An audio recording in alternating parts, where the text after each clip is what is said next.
honorable dignitaries, Dr. Sudhanand Prasad,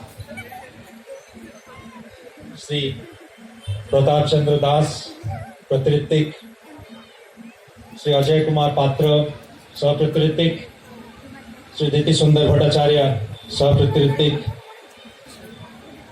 my dear mothers and brothers in faith, admirers of satsang, lovers of existence, seekers of the truth.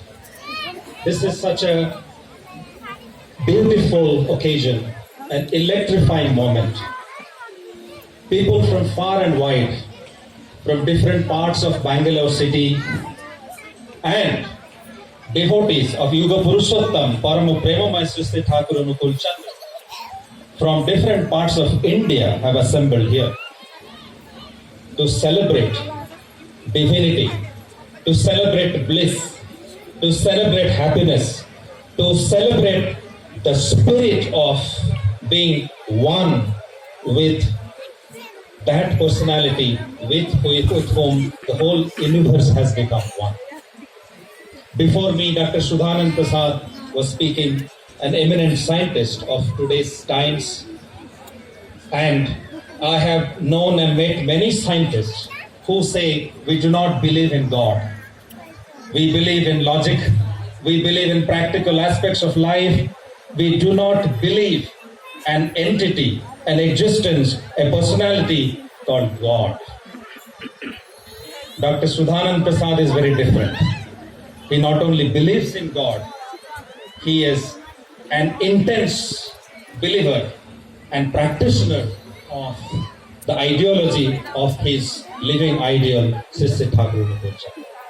Sri Sri Thakur Anukul Chandra said, to understand science is to understand the root cause of anything. And we all believed that religion is all about a set of practices, a set of customs, a set of rituals that we perform. Sri Sri Thakur said, spirituality unravels the true cause of everything. Anything or everything which is unraveled by the truth, by spirituality, that brings eternal happiness and meaning to individual. Today we are celebrating the 5th anniversary of the inauguration of the Holy Sri Mandir of Yuga Purushottam Sri Sri Thakur Anukul Chandra in Bangalore. Bangalore is a mega city. It is a metropolitan city. It has expanded itself over the last few decades into a large metropolis. In this city, there is no paucity of anything. There is abundance of wealth, abundance of money, abundance of technology, abundance of progress. But when we talk to people, when we see people on the road, when we go to hospitals, when we go to families, we see there is a big void and gap that exists in the minds of people. In the midst of everything, people still lack something. There is an absence of something. There is a paucity of something. When Sri Sri Thakur moved from Himayatpur in Pabna to Deoghar, and when he established his holy ashram in Deoghar, slowly surrounding the ashram, Deoghar became a big town. Somewhere very close to a city, devotees of Sri Sri Thakur came to Thakur and said, Thakur, after you came here, after you established the Satsang Ashram, after the Satsang Ashram gained this prominence here, and after thousands of people started coming here, Deoghar city has become a mega city, a big city. Sri Sri Thakur said, Mahanagari se mujhe milega kya? What shall I get out of a mega city? I want great citizens. Mahanagari se mujhe milega kya? Mujhe Mahan Nagarik chahiye. What shall I get out of a mega city? What shall I get out of this wealth? What shall I get out of this affluence? What shall I get out of this luxury? I need great citizens, great human beings, great people with great minds. And that is the biggest problem in our society today. We have everything, but our mind is so restless. Our mind is so fast. Our mind is moving here and there all the time. that we have lost control over that mind. Sri Sri Thakur said, the most important thing is to have control over the mind. And if you have control over the mind, you will be able to control this universe. And how do you gain that control over this mind? And how do we gain control over the mind which is restless, which is fast, which is always in a state of discomfort and instability? How do we bring that? How do we bring control over the sufferings and miseries of life?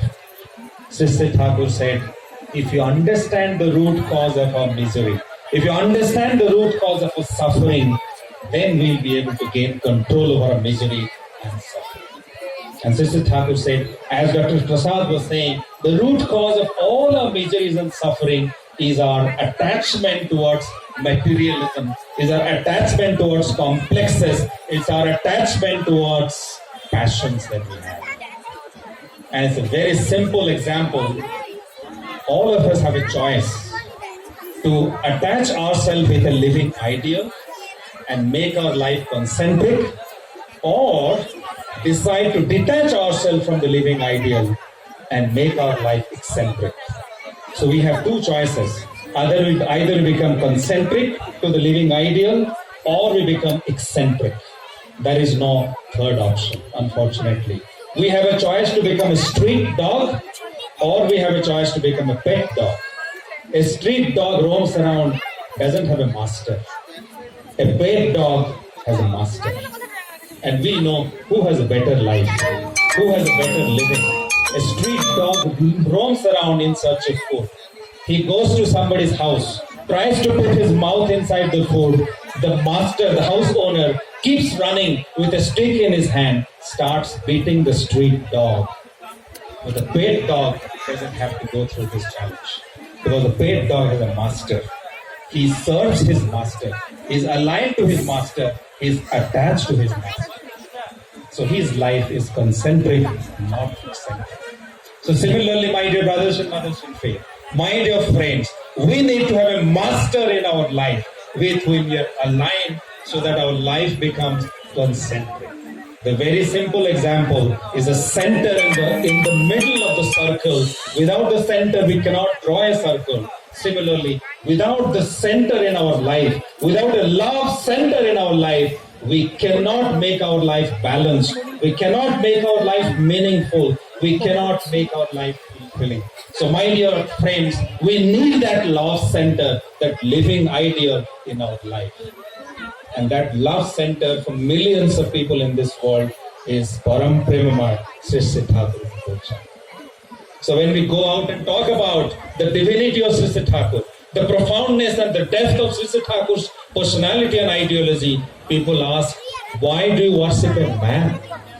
Why do you worship a man? God lives in the skies, but why do you worship a man? The explanation of that is very simple. The explanation is very simple. We cannot, man does not have the ability to understand abstract. Anything that is abstract, man cannot understand that. So for example, to understand the poetic qualities of Kavi Guru Rabindranath Tagore, we need to understand Rabindranath Tagore himself. To understand kindness, we have to go near a person who is kind. To understand love, we need to meet a person who is the epitome of love.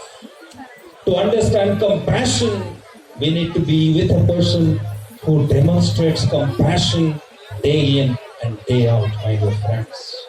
To understand Godhood, we need a person, we need a man who has manifested Godhood in him. Without that, we cannot understand God, who is formless, shapeless, who is infinite, who is omnipresent, omniscient. We do not have the ability, we do not have the capacity to understand the shapeless, formless, tasteless, infinite God unless He comes in the form of a man. And when He comes in the form of a man, talks to people, speaks to other people, touches them, gives them His kindness and mercy, then we understand. So famous Nobel laureate, Nobel Prize winner, Dr. Alexis Carrel, in his book, The God, the Man, says, man cannot enthusiastically follow the law of rational conduct unless he understands, unless he believes that these commands are from his personal God. So if man doesn't see a God whom he can speak to, whom he can talk to, ask questions, find answers to his problems, touch him, inquire with him, unless man has somebody like that, man will not be able to understand the greatness, the divinity of God. That's why God himself in every age comes, descends on this earth. He comes in human form. And when he comes in human form, we call him Purushottam. We call him Purushottam, the greatest man on the earth, the most evolved personality, the most reformed personality, the most resolved personality on the earth, the Purushottam, the fulfiller, the best, who fulfills everything, who fulfills all diversities, who fulfills all differences, who fulfills all ambiguities, because he is fulfiller, the best. He knows our past, he knows our present, he knows our future. He is the supreme well-wisher of the mankind. He is the supreme enlightener of the mankind. He is ever caring, ever loving, ever compassionate. When we find such a man in our life, the Purushottam, when we find the center in our life, we understand our own personality. We understand our strengths. Our strengths evolve in our personality. Sister Thakur says, when you find your ideal, when you love him, when you serve him and with absolute concentration, when your entire mission of your life becomes to serve him, to fulfill him with absolute, profound concentration, you gain strength, you gain vigor, you gain wisdom, you gain gracefulness. You become a personality to whom thousands of people naturally get attracted. You become the leader of men. That's the power of aligning ourselves with the living ideal. Because he is somebody who fulfills our instincts. If I'm good in music, I become better at music. If I'm good in science, I become better at science. If I'm good at sports, I become better at sports. My instincts evolve in my personality. My weaknesses disappear. My strengths become stronger and stronger. That is the power of having a living ideal at the center of our life. The transformation journey begins. And the most powerful force in this world, Sister Thakur says, love. Love drives action.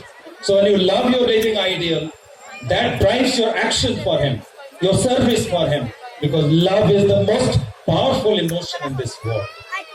And when you unutterably love him and serve him, your personality naturally evolves.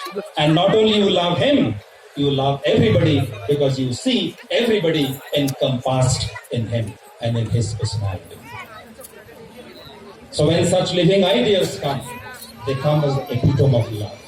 They come as love manifested in themselves. And when we accept such a living ideal, we understand the true meaning of our life. We understand the true purpose of our life. We continue the march ahead on the path of being and becoming, keeping our existence intact and making our expansion effulge and grow. That's the power of accepting a living ideal at the center of our life. That's where the transformation journey begins. Millions of people who have come to Sister Thakur, who had a very unceremonious past, they have got their life transformed by accepting Sister Thakur in his life. One such personality, one such man was Jaggeshwar Jha. Jaggeshwar Jha was a devotee of Sister Thakur, but before that, he had a very unceremonious past. On one occasion, famous magician P.C. Sarkar, he had visited Sister Thakur in Utsav. and there was a conversation that was going on. PC Sarkar, the inquisitive, curious magician that he was, and he wanted to challenge Sri Thakur, and he asked Thakur, what is the miracle that you have demonstrated in your life? I am a magician. I have demonstrated many, many miracles. You are a guru. You are an ideal. Have you shown any miracle in your life? Sri Thakur did not respond. He smiled. Then he told his devotees to escort PC Sarkar to the Anand Bazaar, the kitchen where food is served to millions of people all the time. And the devotees took PC Sarkar to the Anand Bazaar where PC Sarkar met Jagneshwar Jha. Thakur wanted him to meet Jagneshwar Jha. PC Sarkar met him. When he went there, Jagneshwar Jha was serving food. He was serving rice. He was serving prasad to devotees. And when he saw him and he looked at PC Sarkar asked him, what miracle your Guruji has demonstrated in his life. Jagneshwar Jha smiled, looked at him. He dropped the bucket full of prasad that he was carrying in his hands and said, can you see my both hands? PC Sarkar said, yes, I can see your hands. He said, there is no crime in this world. There is no sin in this world. There is no vices in this world that these two hands have not committed. These hands have killed people. They have murdered people. They have robbed people. They have punished people. These two hands possibly have committed every possible crime that one can commit. But these two hands are serving people today. These same two hands are serving people. PC Sarkar, can there be a bigger, better miracle than this? The two hands which were killing people are serving people today. This is an example of transformation that can take place when one has a living ideal at the center. And when that center, the living ideal becomes the love center in me, love center in all of us, then the transformation journey begins. And the transformation that can happen, that cannot be imagined, that cannot be described in words. Sri Thakur is saying, when you are receiving something from somebody, you develop an attachment to the object that you receive. But if you give something to somebody, you develop attachment to the person that you are giving. Just see the difference. When you are receiving something from somebody, you develop attachment to the object that you receive.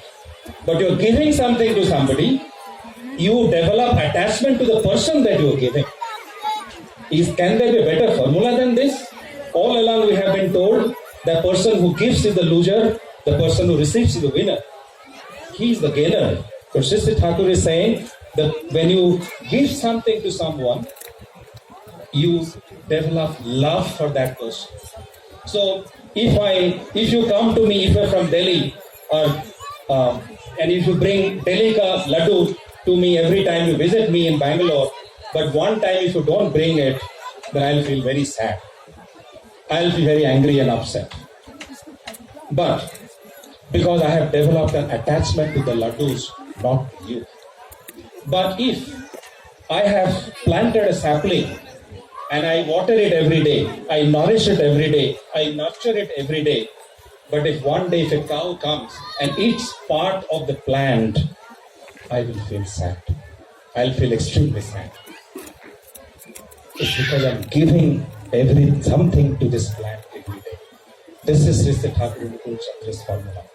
If a finance minister of Bihar who came to Sri Thakur, he roamed around the ashram premises, he moved all over, he saw the different institutions, and after seeing everything, he was highly impressed. He came to Sri Thakur and said, Thakur, why are you not propagating the good work that you are doing? There are schools, there is scientific laboratory, there are hospitals, there are colleges that you run in this ashram premises. Why don't you propagate this? Sri Thakur smiled, looked at the minister and said, Dada, when you buy sari for your wife, when you buy a toy for your child, when you buy books for your son or daughter, do we talk about it in the newspapers?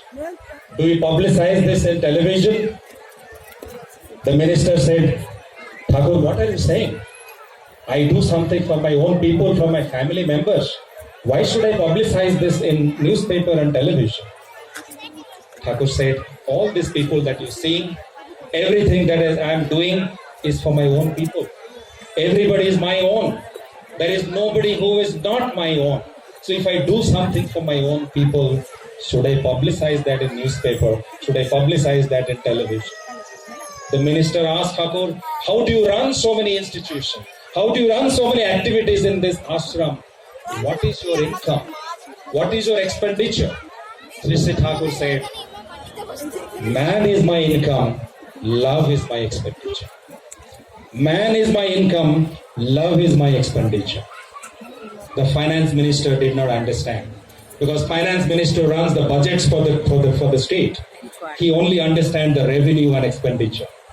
And he had never heard about a formula where a personality like Sri Thakur is saying, man is my income, love is my expenditure. So this was Sri Thakur's philosophy. This is Sri Thakur's ideology, who was the epitome of love, who was the epitome of compassion, epitome of empathy, who touched millions of lives with his